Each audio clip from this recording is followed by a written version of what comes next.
You're listening to the We Are Libertarians Podcast Network. Find all of our shows at wearelibertarians.com. You're listening to the We Are Libertarians Network. Learn more at wearelibertarians.com.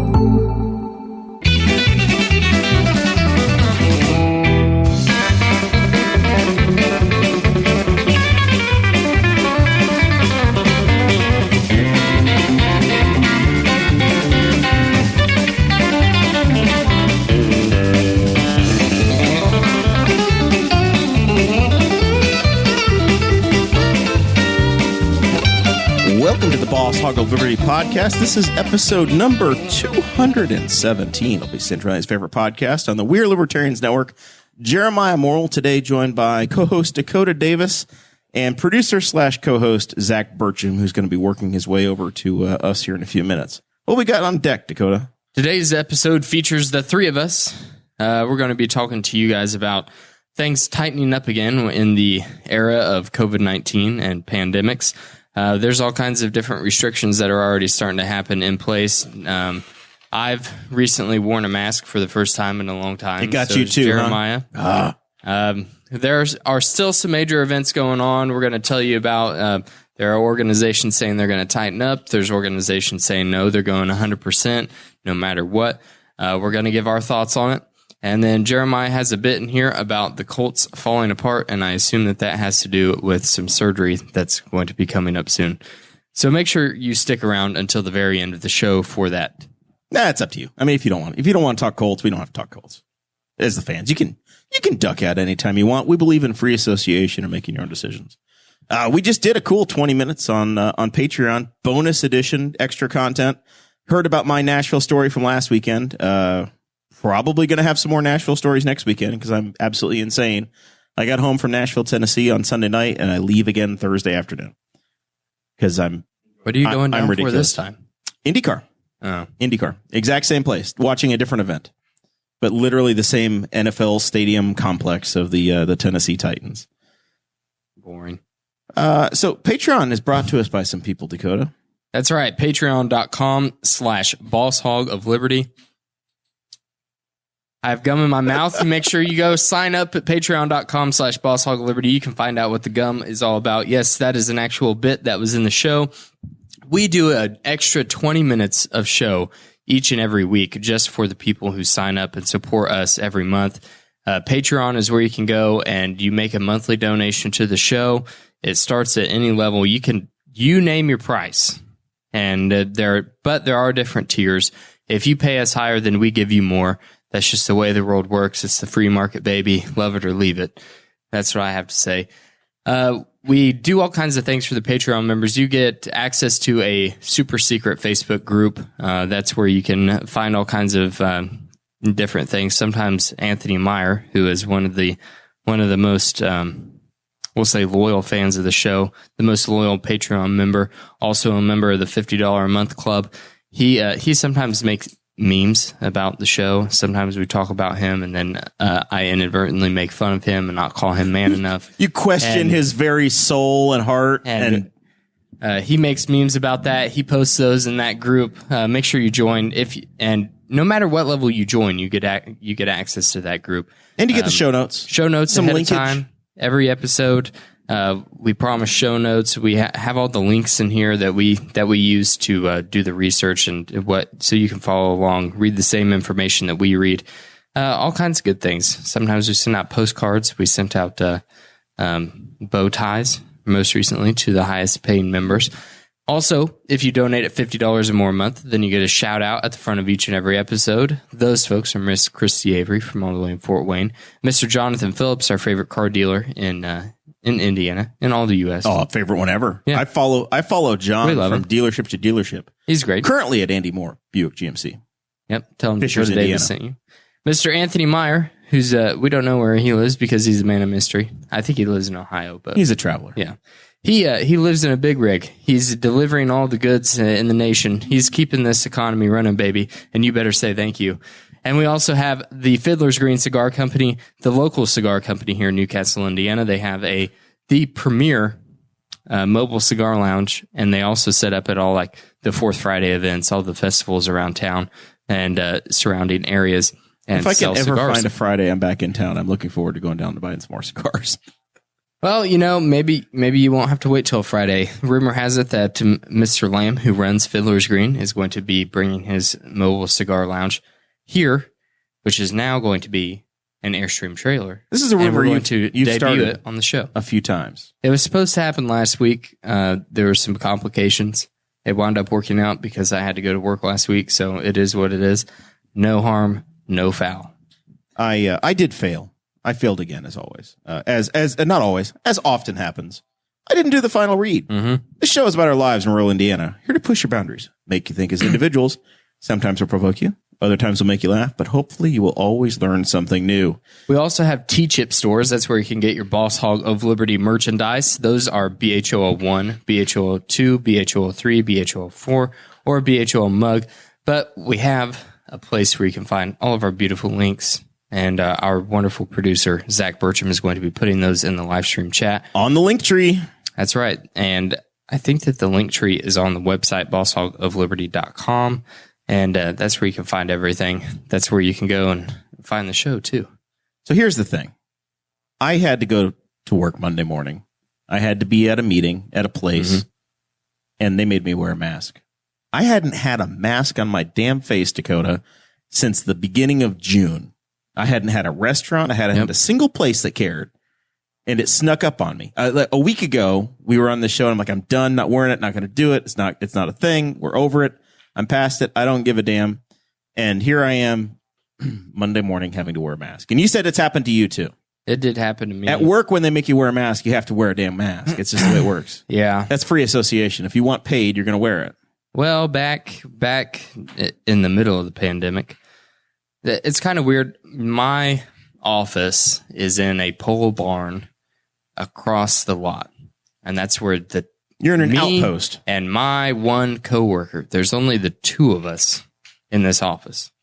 So we share an office, and we stay pretty well isolated from anything else. Y'all are pretty well your own COVID cluster. Yeah. There's no restrooms in my building. So in order to use the restroom, I have to walk across the parking lot and get to the main building and then use the restroom. One day in like March of this year, maybe February, either way, I walked over there to use the restroom in the morning, and then just so happened there was a manager, and he saw me walking through, and I didn't have my mask on, and he was like, "Hey, can you put your mask on for me?" I said, "I don't have a mask, man." I'm maintenance. I work out there. And he was like, "Well, there's some in the conference room over there. I need you to go and put one of those on." Part of me thought, you're not my boss. You're just a guy. You're just a random guy. Who are you? Who am I?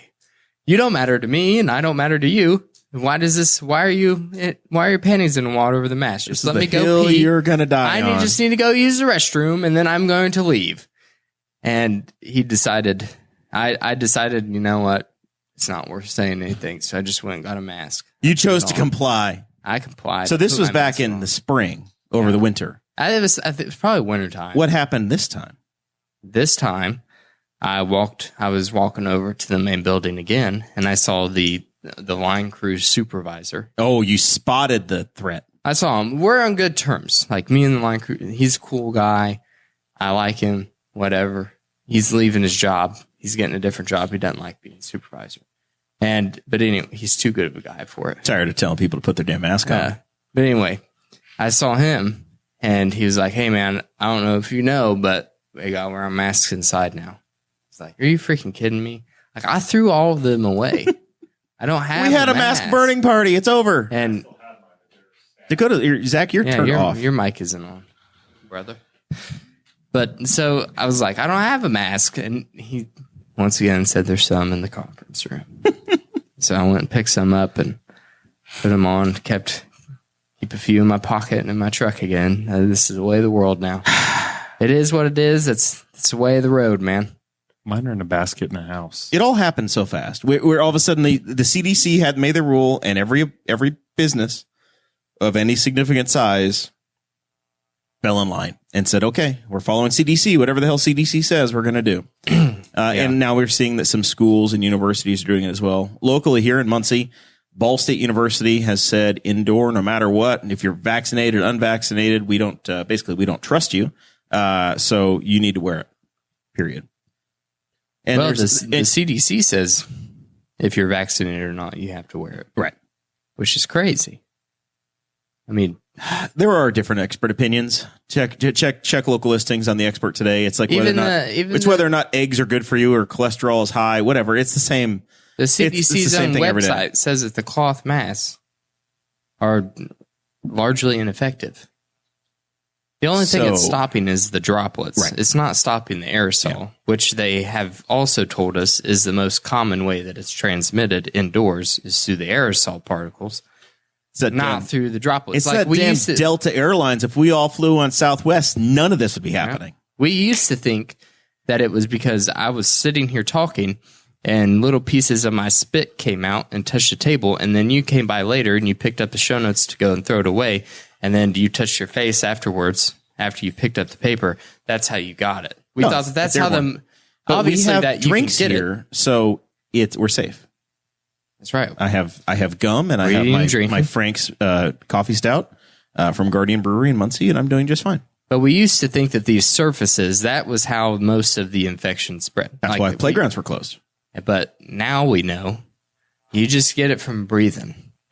And these cloth masks aren't stopping the breathing. Like, it's just not the way it works. Now, if you have an N95, that's a different thing. And you don't have a beard because... I see that you cut your hair up on top, but you kept your beard. You don't give a damn. You won't be stopped. Yep. The man's not going to take Dakota Davis down. Yep. Sometimes you have to get a buzz cut so that you can judge and see how thin it's getting. It's not worth it. It's not worth it, Dakota. You just have to go. Let's just analyze the damage. See where we're at. Let's see what progress is being made. Are you nervous that it's not going to grow back? I'm not nervous. Okay. If it doesn't grow back, I'm just going to take up powerlifting and then shave it. It's just going to be gone. It's just going to be gone, and you're going to start looking like you. I won't make any jokes. You have to be a big guy. If you go completely bald and you decide to shave it slick, then you got to be a big guy. That's the cousin Rick. It's the cousin Rick. You got to get 16-inch, 20-inch arms and a barrel chest. Otherwise, you don't look as good as what you could possibly look. So in Indiana, we still have if you go to a store, you go to a restaurant, the signs that are up now say, for the most part, if you're not vaccinated, please wear a mask. If you are vaccinated, then don't worry about it. It's generally the way businesses are working. And nobody wears a mask anyway. Like, we're all over it. We are all completely convinced that we're all vaccinated. I still see some people in masks. 1 in 20 is maybe masked. I see someone with a mask, and I'm like, look at that guy.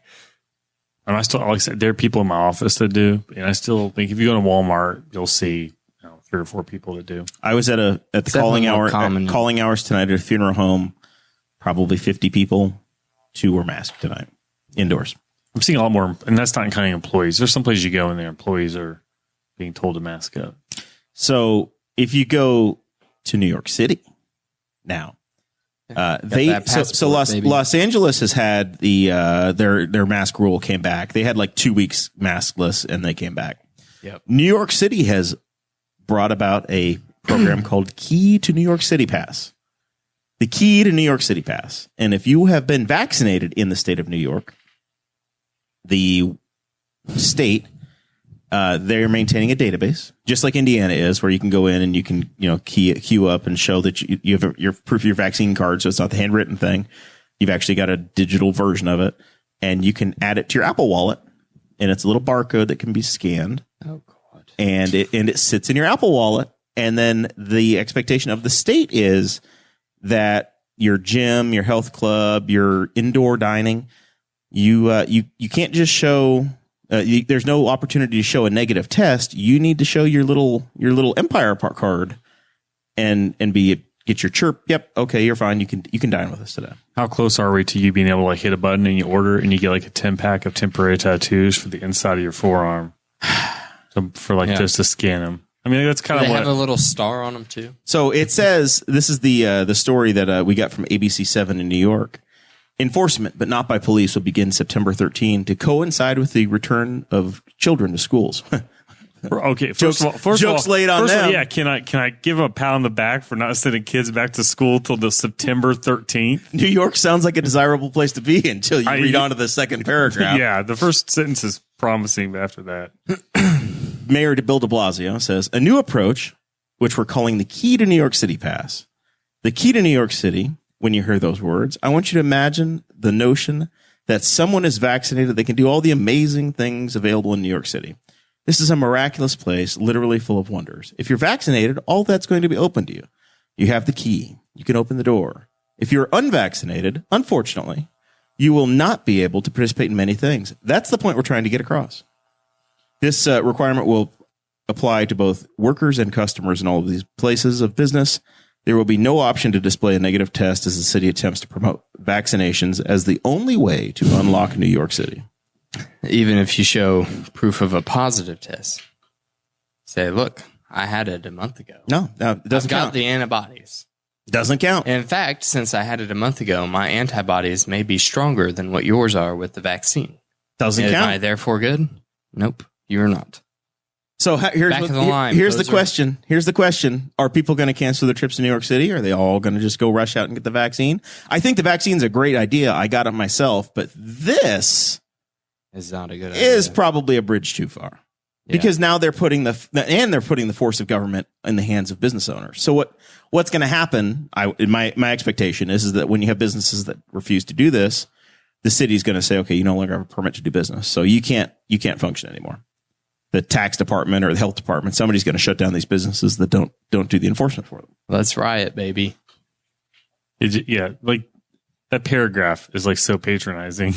Can we talk about Bill de Blasio for a second? He's on his way out. He's in his final term as the mayor. He's in his final term, but let's be honest. He's going to go down as probably not only the worst mayor in New York City. Oh, they've had some gems, buddy. The worst mayor in the history of all America. Like, just the worst of the worst, the bad of the bad. Like that stupid thing he did with the dancing, where he was like, the arts are coming back to New York. Here's the thing, though, is that nobody's going to remember because Cuomo is like completely stealing the governor. Yeah, the governor is making like he's that's stealing New the York show. right now. Like, if you look up New York, what's going on there, you're not going to catch too much of what de Blasio is doing. It's the fact that We're hopeful.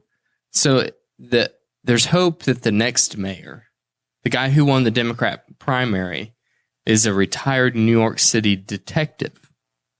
And he sounds really good. Uh-huh. He doesn't sound super progressive. Mm-hmm. I don't believe it. I never believe it. He sounds all right.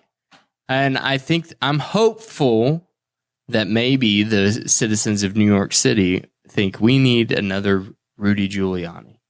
Like Giuliani came in, he kicked ass, he took names, got the mob out of New York City, and we need another guy like that. Got with Borat's girlfriend.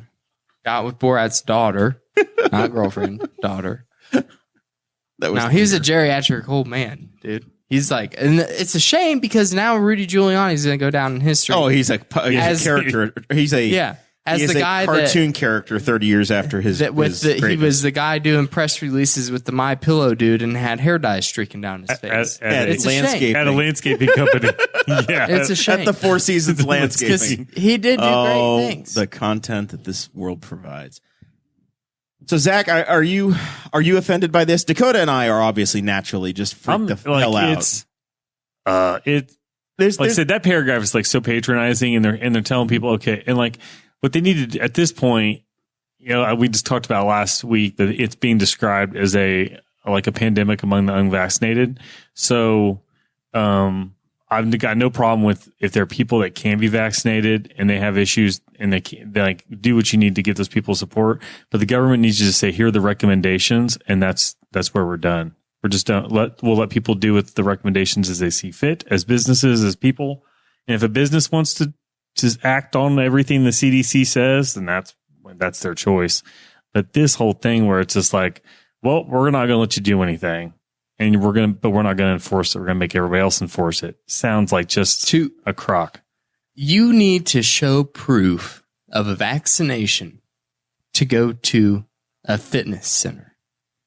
In order to go and do something. If you are that a is, homeless person who uses the gym to shower, you need to have a vaccination.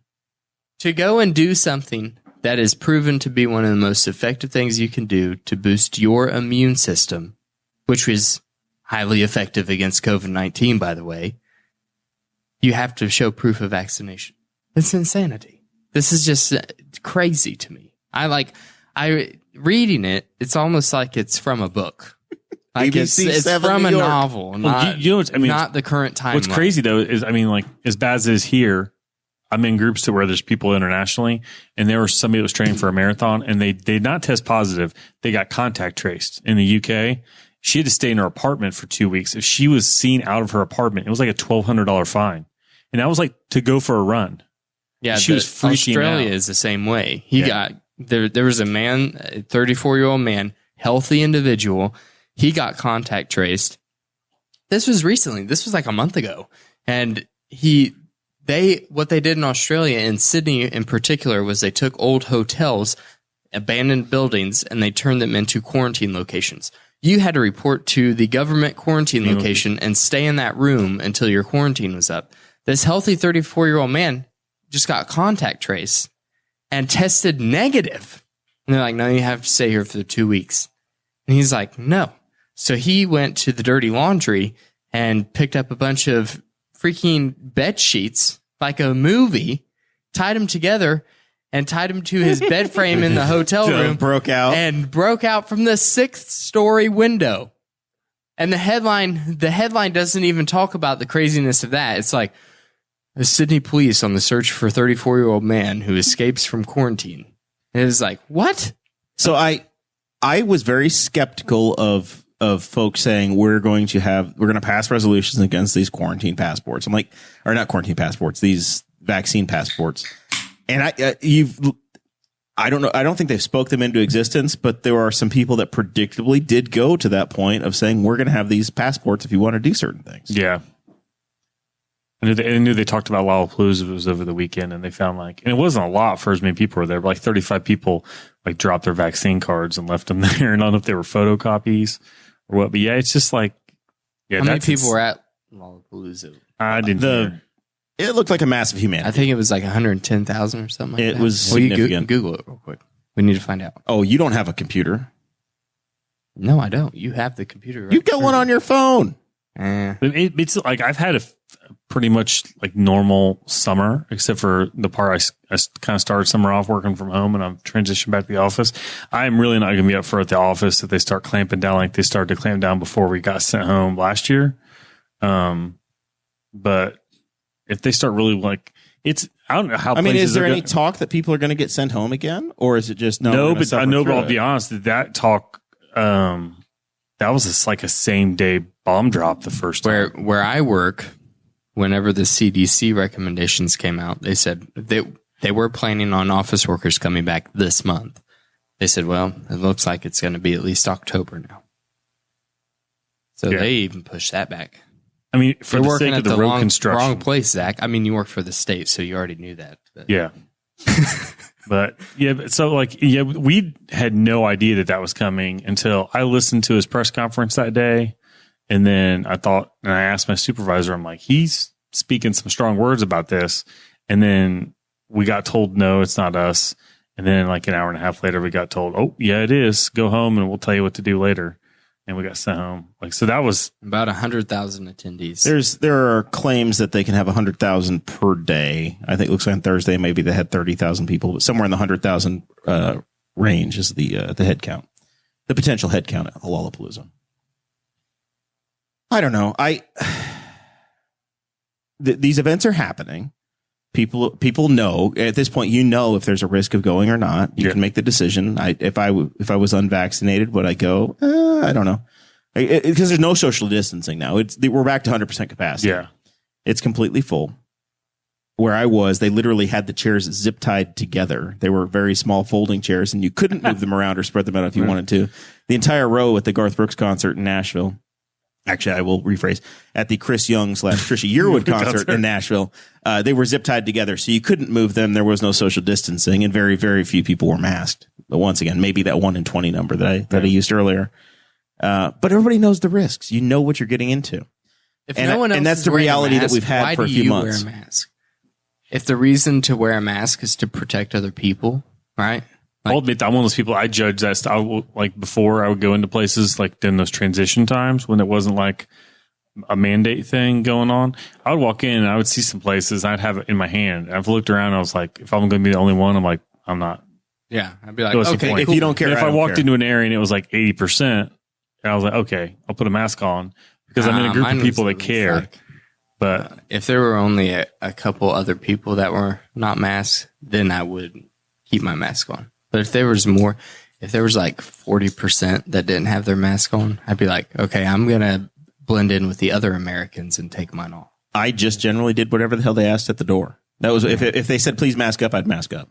Yeah, And- restaurants and stuff. Like, I don't want to put, like, these freaking hostesses are barely making enough money yeah, to get by. They don't need to be if the I was asked, enforcement. if I was Yeah. asked to do something, I just did it. They don't need to deal with someone being like, None of- I'm not wearing my mask. None of them were getting paid enough. Every time I Yeah. walked into a place that had like a mask checker, I'm like, I looked at them, I'm like, none of these people are getting paid Yeah. enough to deal I'm with like, the your stuff life that they're just dealing sucks with. right now, and I'm Yeah. sorry about it. I'm not going to make it worse.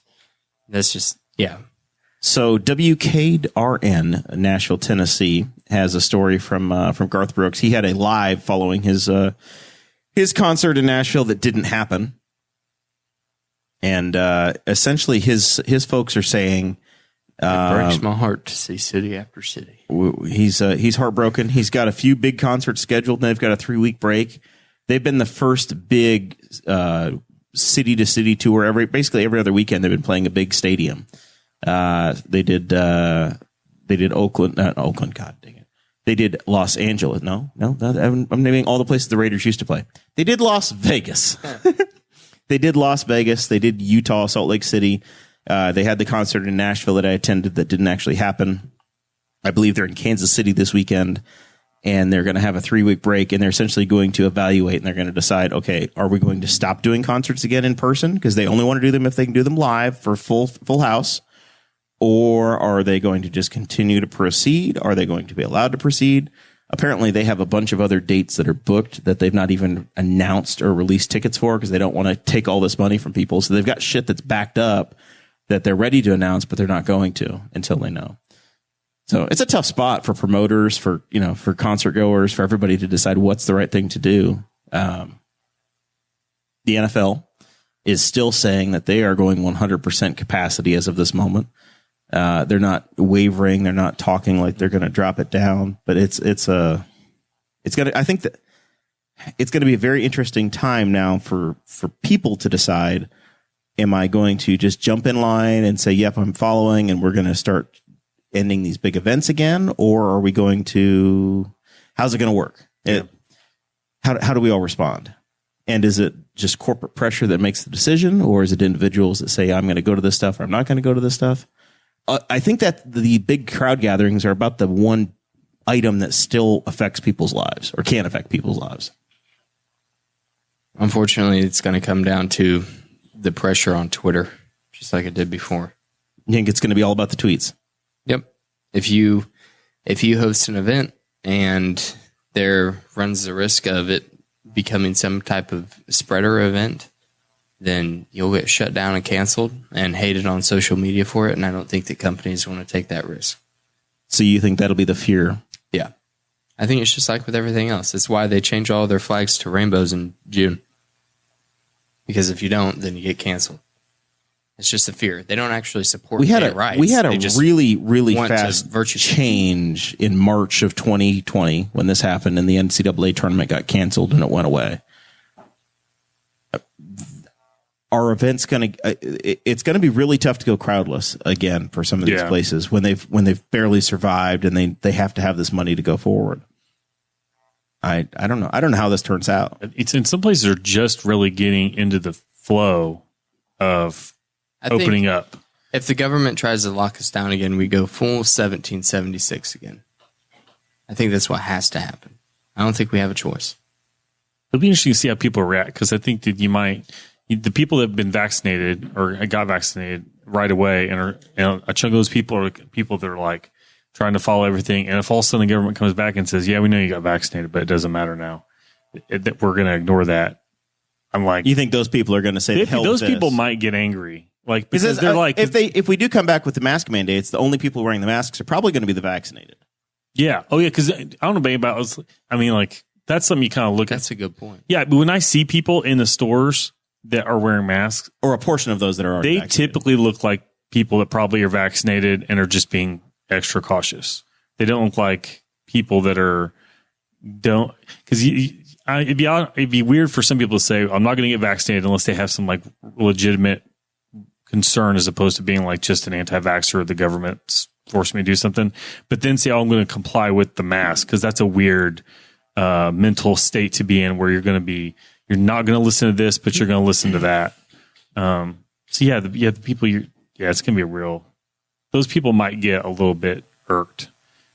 I'm not stubborn enough. I hope they don't shut down restaurants and things again. I don't think that we can do that. I'm not stubborn enough to not get the vaccine because the government wants me to do it. Whether they do or not, you can make the decision on your own, and if it's right for you or your family or whatever. But just simply because the government's encouraging you to do something doesn't mean that it's a terrible idea, but it doesn't mean it's a right idea either. It's being a contrarian for the sake of being a contrarian. Just to say the hell with that. I've got a Facebook friend whose brother died this week of COVID from the Delta variant, who was like 36 years old. Like it's legitimately very bad. It's a thing, yeah. And there's very real risks, but I feel like, well, if that person made the decision not to get vaccinated, then you're going to see some people. Hopefully at this point, some folks are going to reevaluate and say, no, I've seen that it's gone. The vaccine's been available for 5 months at this point, 4 months. People, generally speaking, it's been effective.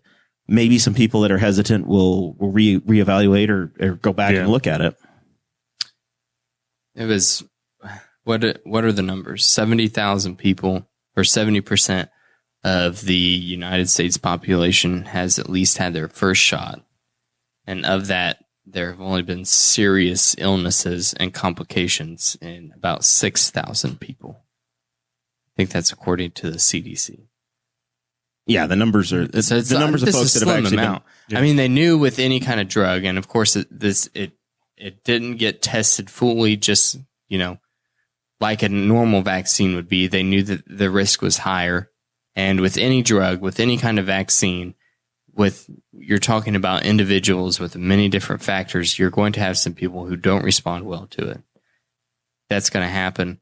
6,000 out of what's 70% of 350 million people, like that's a pretty small amount compared to the amount of people that have died from COVID, and then the people who are long haul COVID patients. But then you also have, I don't know, there's a risk and benefits game that has to be played. But it seems like the risk isn't that great for the vaccine. It's there, but it's not that great. It's there for everything. I mean, it's any vaccine you get. My kids get vaccines for like their normal stuff, and they're like, hang out here for a few minutes, and they'll have you hang out for a few minutes just to make sure, because there's always that chance. Yep. And that's the same thing they did when I had my COVID shot. They're like, okay, get your shot. Go sit over there and stare at the clock for 15 minutes next to the TV just to make sure you're okay. And then. Yeah. And, if I'm a person who has, I've been vaccinated with different vaccines in the past, and I had severe reactions to them, I'm definitely not going to be trying the COVID vaccine. Like, that's for sure. Like, if I had a Tdap vaccine and it almost kills me, why am I going to take the risk with this vaccine that didn't fully make it through the processing phase? We're also hearing reports of previously much healthier and younger people that are being affected by the Delta variant. Where the original like they kind of get sick, but they don't.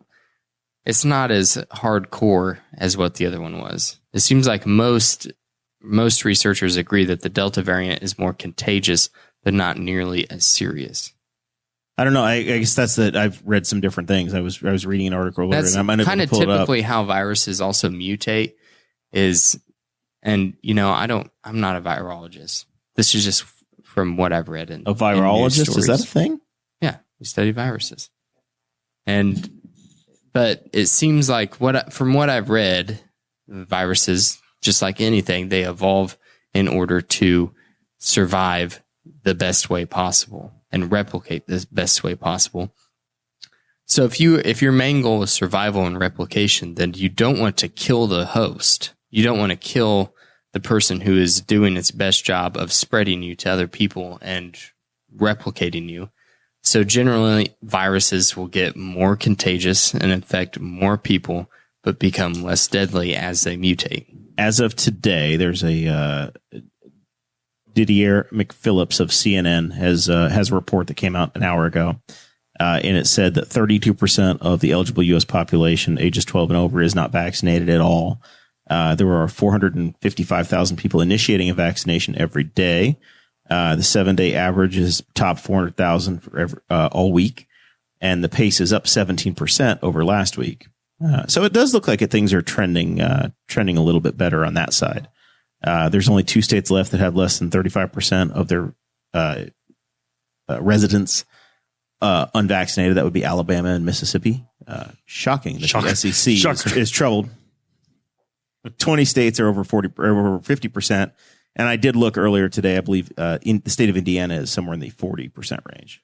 Who's pulling the high number then? If they said 70, I guess that's totally vaccinated. Vermont, I believe, was there's got to be a couple of states that are like pulling insane. 70 is just at least has their first shot. First shot, yeah. I mean, yeah, I mean, like if you've got a lot of people out there who got their first shot, got sick, and they were like, "The hell with that second one."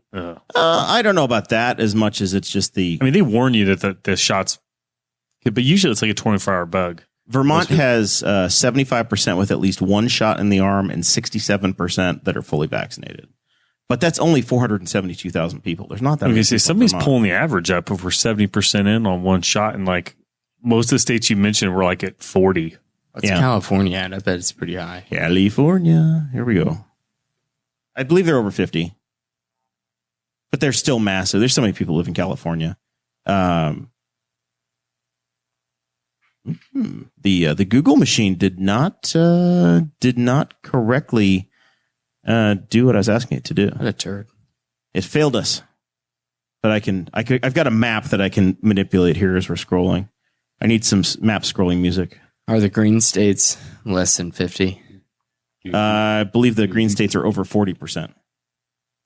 California, 52% of people are fully vaccinated. They've given 45 million doses, and 21 million people are fully vaccinated. So they got a lot there. That's less than I thought. Mark Brim picked the right time to move to a desolate wasteland of humanity where there's nobody around. Because you looked at all the areas when they showed the areas of like high transmission. Like the only areas that were like huge swaths of not were where Mark, like in the north central area. Mark now lives on the Minnesota South Dakota border, and South Dakota's 47% fully vaccinated, and Minnesota is 54%. So he's doing just fine. Indiana's Mark, as at 44%. a Christian Scientist, won't get vaccinated. 44% here. I mean, he's in an area, I bet, of those around him are fine. He's in an area of low transmission. Canada has passed us, by the way. They are 60% fully vaccinated. They are good to go, hosers. They're good. That's because the government held them hostage. They're like, y'all better get vaccinated or we're going to keep They scheduled your date and said, here you go. Alabama, 34%. Mississippi, 34%. Tennessee, 39%. So Tennessee's lagging a touch too. We'll see. We'll see how it goes. I don't know. It's frustrating that we're here, that we're still dealing with this damn thing. If people, you got folks around the world that are begging to get it, and now we are like, just like out of principle, there are people that are just like, oh, the hell with it. I'm not doing it. I know it's supposed to be like, and we're just dragging on. Younger people, but I wonder if it's just because younger people just didn't get vaccinated, so you have a higher percentage of older folks, and so it's you got younger people that I think have been convinced that one, it was that other people were way more important than them that needed it. Yeah. So we were like, the hell with it. Young people don't need it right now. And two, it's not going to hurt me. If I get it, it's going to be like the flu. But that's where I want to see more data on the Delta side and see if how many people are truly getting sick that are younger. We might be deep into our 40s before we actually know how this affected people. Oh, yeah. I thought Guffey said you're deep in your 40s now, buddy. Yeah. I mean, Guffey thought, well, here's the thing. Deep in my 50s. the death rate continues to drop.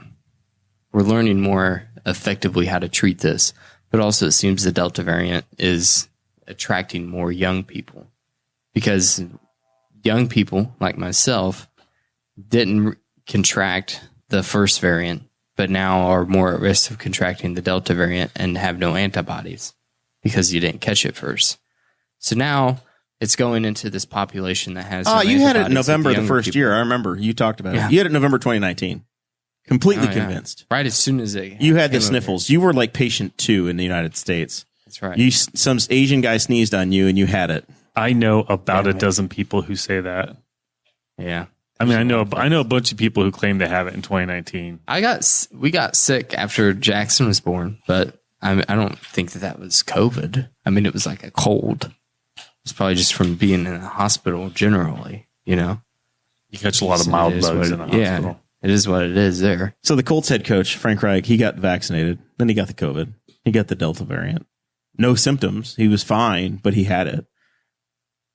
That's the one. I think probably the only reason he found out that he had COVID was because they're testing everybody because it's the NFL and they're ridiculous and they make everybody test constantly. Love testing. It's so dumb. Everybody gets tested every day. We're going to test. So he found out because I as a vaccinated person, there's a good chance I suppose I could have it and have no idea I haven't. Who the hell cares? The scary thing is that some of these people are testing positive, and like my first assumption is why aren't they vaccinated? But then some of the people you know that they were vaccinated. Like there's some people in racing that have gotten it, and you're like, I know they were vaccinated because there's no way they would have been allowed to travel. Like there was an F1 guy that got it, and then and you're like, we can name Zach Brown. Zach Brown got it. The guy that runs McLaren. Yeah, you know he was vaccinated. There's no way. There's no way he's been traveling. He was traveling the way he was without it. And you don't hear, but you're like, so these people are getting it, and they're just getting mild cases, and they don't know it. And so, which is true before unvaccinated people get it. There's like a 40% asymptomatic rate with the initial thing, and so that gives you a moment of pause a little bit. But it's less like, well, if everybody's vaccinated, then we'll just handle it. It'll get handed around like this mild case, and everybody will be okay. Well, Fauci did say that most transmissions were coming from vaccinated people. Yeah, because more vaccinated people. And that's why they're going back to the crutch of well, then everybody needs to wear the damn mask, vaccinated or not, because you're transmitting it. It's back. Right? If you remember back in 2020, they were saying the asymptomatic spread is what's causing it. 40% of people who get COVID are asymptomatic, so they're saying they're going out, they're asymptomatic, they're carrying a huge viral load, and then they're just breathing in your general vicinity, and therefore you are catching it. Right. And now it's the same thing. So if we don't want with the vaccinated people, if we don't want to wear the damn masks, then go get your vaccine so you're okay. Otherwise, there's just carrot and a stick, man. Everybody's going to walk around and get you sick. So. I don't know about anybody else, but if I'm in public, like the store, and I'm walking past somebody within 4 foot of them, I'm looking down and holding my breath, just out of habit. Just I'm just weird. I'm I don't want to make them think I'm breathing on them. So I'm conscientious about that. I think the Indy 500 was the moment where I said the hell with it. I was done. That was a joke. Everybody was done. Nobody was wearing masks. And that, Memorial Day of 2021 was where I was it's over. It was done. Mentally, it was done. The whole crowd agreed it was done, and we moved on. And since that time, I haven't been worried about social distancing. I knew I was fully vaccinated at that point. I didn't care. Yeah. That was the biggest joke of social distancing I've ever seen in my entire life. Nothing in my job changed. Right. Except for and that's the office people who don't do the things. They got to go home. So all of a sudden there's just more room in the parking lot. But other than that, my entire life didn't change except for what society around me did. Right. And it was so once that happened, and I was I know I've come in contact with it a bunch of times. I've had to have been around it. There's no way that you could have avoided it if your life just went on as normal like mine did. Then there's no way that I was not exposed. There was a bunch of people that had it in my office that I was around it and eating lunch with them. The one thing that happened that I think is different, or that can still be, that can change your life, is that the big events will go away. The concerts that you're planning on going to, right, that get canceled, away. Right? Yeah. Those are the events, the sporting events, the races that I'm planning on going to. the NFL, the NBA basketball, the in-person baseball, all of that. Those are the items that I think are going to be at risk. And I don't know if that's unfortunately. I think that's the one place our lives are going to feel it. And that's a bummer because those are the kinds of events like I talked about last year that like you kind of judge your year. Like that's how you kind of follow the progress of how a year is going. And like last year I had like a family vacation and then between shutdown and then we went to an IndyCar race like in the fall. And other than that, like the whole kind of summer just kind of disappeared. And I literally kind of had a hard time figuring out. I was stuck in March for a while because my kids' birthdays didn't really happen. Like we had a little birthday, but not a party or anything. I don't think people, I can't imagine anybody's going to be signed up to like, yeah, we're just going to give up on like another set of the holidays. There's some people I realized like, man, I haven't seen some people in like 2 years. I ate dinner with somebody last night who legitimately said, I haven't seen my dad since 2019. If they say that we have to do it again, I'm like, I don't think people full Mel Gibson, like for real. It's not happening again.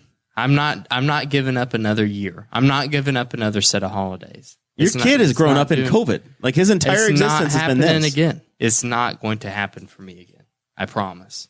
You're like the war on terror. Yeah, but your life hasn't changed. You're like the war on terror kid, and your kid's the COVID kid. Your life hasn't changed, Dakota. That's true. Except for the fact that what are you going to do if they don't hold an event? That's the one thing that's changed in your life is, well, what the hell are you going to do about it? Right. So they don't have a Colts game. They I'm be mad. That's it. You're going to get angry. Right. And I'm going to shoot somebody. Do you go to that many events? Yeah. I mean, I don't go to like, I go to some sporting events too. Like, I know it's hard for you guys to believe, but like, we like to go to sporting events. You go to the Titan Dome, watching basketball? We like to go to we like to go to baseball games. Oh. Yeah. So that's where I'm like, there's nothing you can do to control that other than we'll see what the people decide to do. But that's the one thing that's out there. I'm talking about businesses shutting down again. Right. I'm talking about like my restaurants going away. I don't think that's coming. What I can't say. say. I would be shocked if that happened. I think the mass gatherings of people at events are probably the one place. I think that those are the most in danger. That's at risk. And I'm going to walk into it this weekend. I'm going to be crowds of 60,000 people Friday, Saturday, Sunday. We'll see what happens. And it might be the last one. This may be the last weekend. I don't know what's going to happen. We'll see. I hope not, because I've got some stuff coming up. And if they get that pull, I'm planning on doing something similar the following weekend too with you. We'll see. I don't know. I don't know what to think anymore. I really just want to work from home again so I can stop driving home on 234. That's all I really want out of this, is just to not drive through the road construction anymore. Even 234 is not perfect because there's a bridge out on it too. You can't get all the way to Pendleton Pike anymore. You can get to 9. I get on a Greenfield. Yeah. Now, what is amazing is I've tried to defend Henry County roads once in a while. Saying that you can't tell when you enter the county, but 234 you sure can, because it's 4 foot wider in Hancock County, and then you literally hit the county line and it narrows up by 4 feet, and it's all brand new pavement. That's from 9 to the county line, and then it just turns into like the road's not bad in Henry County, but it's narrow. It's a narrow road. It's narrow, and I'll complain about this until they fix it. For some reason, they decided that they needed telephone poles on both sides of the road, which just irritates me, because if something happens, there's nowhere to go where you're not going to hit a telephone pole. 234 is a state road, though. It's not like the county decided that. It's that the state said, "The hell with you, Henry County. You're just going to deal with it." Yeah. All right, Jeremiah, tell me about Quentin Nelson. Quentin Nelson. So I started to do the segue 10 minutes ago when I started talking about Frank Reich, and we just ditched it right back in. So the Colts quarterback. Hell, I don't even know his name anymore. Carson Wentz. He came in in a box marked fragile. He's got a history of being broken a lot. He made it through one practice. Second practice, he tweaked something in his foot, and it turns out he broke a bone loose in his foot that probably had been floating around there since high school. Old high school injury. That's so stupid. And they say he's out not 1 to 3 months. Somehow they decided to land on the term of 5 to 12 weeks. 5 to 12 weeks. 5 to 12 weeks. Like, okay, this is ridiculous. This sucks. This is terrible. Bad news. The next day, same practice field, Grant Park in Westfield in Hamilton County. Quinn Nelson, the all-star magical left guard of the Colts, same exact injury. 5 to 12 weeks. Done. Now, Keep in mind, the left tackle retired last year on the offensive line, so they signed some dude who had a bum knee from Kansas City, and he's supposed to be out half the year. And then the center for the Colts has been out for the entire training camp too. I didn't. Ryan know that. Kelly. So I didn't they're know Ryan Kelly was out. Ryan Kelly's been out for all of training camp. The left guard gets hurt. The left tackle's out for half the year before they even start, and now the quarterback's broken too. The Colts have fallen apart, and the coach has missed every practice except for this week because he's had COVID. The wheels have fallen off the team. Sounds great. I saw a post by Sounds like we have a good year ahead my of us. friend of the show, Joey Molinaro, where he says he thinks the Colts are cursed, and it was a picture of when they were announcing that they were getting rid of Peyton. And I'm like, you know what? Maybe they did, because they did it to get a quarterback, and that quarterback stuck around just long enough for us to say, yeah, he's pretty good. And then he retired, and it's just been kind of downhill ever since. We'll see if Andrew Luck says, you know what? I'm going to come out of retirement for 2 months, just until Carson's back. It won't happen. That'd be horrible, though. That'd be a tease, because he would probably be better. And Listen, then, guys, I'll just play for a month or two. And then we go into Did you guys hear about this high school kid who's decided to go to Ohio State, I think, as a junior in high school? Oh, I'm really? unaware. Yeah. If you're coming to the sports segment, Dakota, we need more I information. believe it was Ohio State. I can't remember the kid's name, but he said that he's going to be able to make money now. And because they're allowing him to make money off endorsements. So the Columbus Dispatch, Quinn is his name. Quinn Ewers, yeah, played for Carroll in somewhere. South Lake Carroll, blah blah blah, Dallas, Texas, rare talent, blah blah blah blah blah. Imagine you're a junior in high school. You're 16 and a half years old, and a college recruiter's like, you can just go now if you want. Man. Yeah, sure. I bet that's you know what? I bet that's the first of the little Pandora's boxes that's opening up that they didn't think about when it. And then imagine being a junior in college, and now all of a sudden your team's quarterback is 17 years old. You're just using your eligibility up. He's not even old enough to join the military. Just wait till he gets. No, but he'll have his degree, so he can be an officer in the military by the time he's actually old enough. Oh, wait a minute. Does Ohio State give out degrees to their football players, or do they stick around long enough? Because have you ever heard that? Was Is that a joke?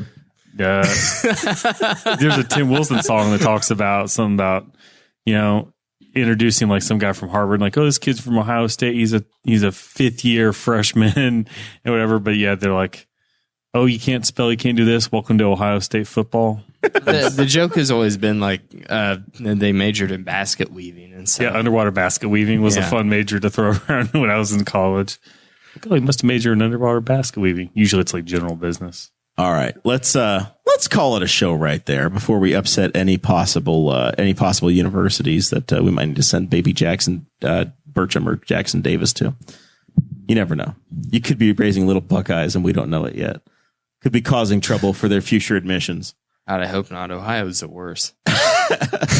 So the Dixie Chicks sang about. She knows Ohio stinks. All right, Zachary. What do you know? Normal at Fourth Friday tomorrow if you're in Newcastle. No. You're not doing it tomorrow? No, I hope 2 not. days. Yeah. Friday. Tomorrow's Thursday. Friday. So Fourth Friday. I mean, it's got the name in it. So if you show up on Thursday for Fourth Friday, then I guess you've got other things. Tomorrow's not Fourth Friday. I know because it's Thursday. It's early. But Friday. No. Food Truck Friday. Food Truck It's Friday. Food Truck Friday. I will give a shout out on Fourth Friday, though, because apparently the band got lost on the last Fourth Friday, and they went to the wrong castle. They went to the Green Castle, not the New Castle. And so shout out to Carl Niles, who rolled down this DJ setup and provided some tunes on very short notice. And Carl's helped my wife out a time or two, short notice DJing. So shout out to Carl for being just a good dude in town who brings DJ equipment out when needed. And then L&K will do I'm assuming they're doing the normal thing on Saturday with their sales. If you can survive the road construction on the way through L&K to L&K. The traffic switched again. I have not done. I watched a car take the dusty road, and then somebody else followed them down, and I was in the correct lane, and they sent it down the construction zone yesterday, right past L&K. Here's the thing, though. Here's my argument for that, though. If they can do that, then why is it closed? The markings are trouble. because it's an active construction no, zone. I mean, okay, but okay. So there's the construction. Because at any moment there could be a piece of equipment sitting there. Just because there's a clear path doesn't mean that you can put traffic on it. There is a construction zone on 70 between Mount Comfort and Post Road, and this construction zone is probably 50 yards long, or the actual construction. The construction zone is about a quarter of a mile long. It's right sized. What I've noticed sometimes the NDOT likes to do is they like to have construction zones that are oftentimes, I'm not exaggerating, 100 to 200 times longer than any active work zone. So I'm going to tell. They only want to pay to put those signs out once. That's legitimately what happens. They mobilize. The sign and that's crew obvious one time. because of the way 3 and 38 is. Because they're not doing any work at 3 and 38, or if they did, they were done very quickly.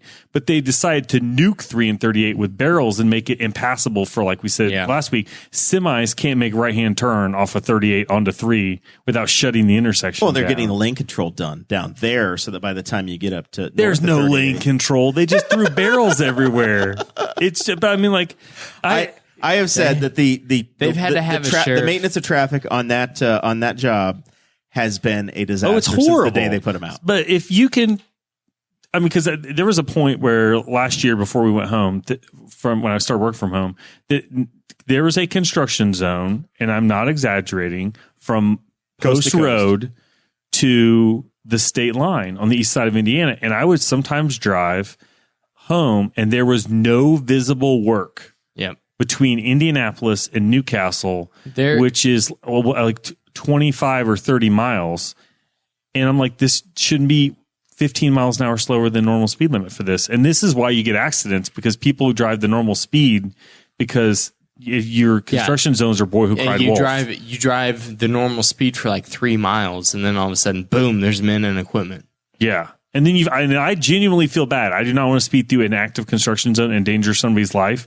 But at the same time, do not put me in a construction zone where there's nobody working for a long period of time. The next thing that will happen is that they'll put up traffic cameras and speed capture devices, and then there will be nobody in the construction zone, but you'll get a ticket for speeding through the zone. Yeah, that's next. That's government's next move. Yeah, that's your vaccine passport of the orange barrels. Yeah. Anything else, Zachary? No. All right. You're not coming to Nashville with me, are you? No, can't do it. I got an air mattress for you. Actually, you have to bring your own, but I have a place for you to put it. I think I own it. I stopped having an air mattress when I bought a camper. So no. All right. We're gonna carry on through 90-degree temperatures and oppressive NFL rules without you. Yeah. Have fun with your 3-day event with your 12 by 12 inch clear backpack and your bottle of water. And my mile walk from my Airbnb across the bridge to the venue for my $13 sodas. It's going to be this may be a one and done event for me. I hope it's very successful. I hope you have the rules they have in place. I hope you have concerned. a great weekend.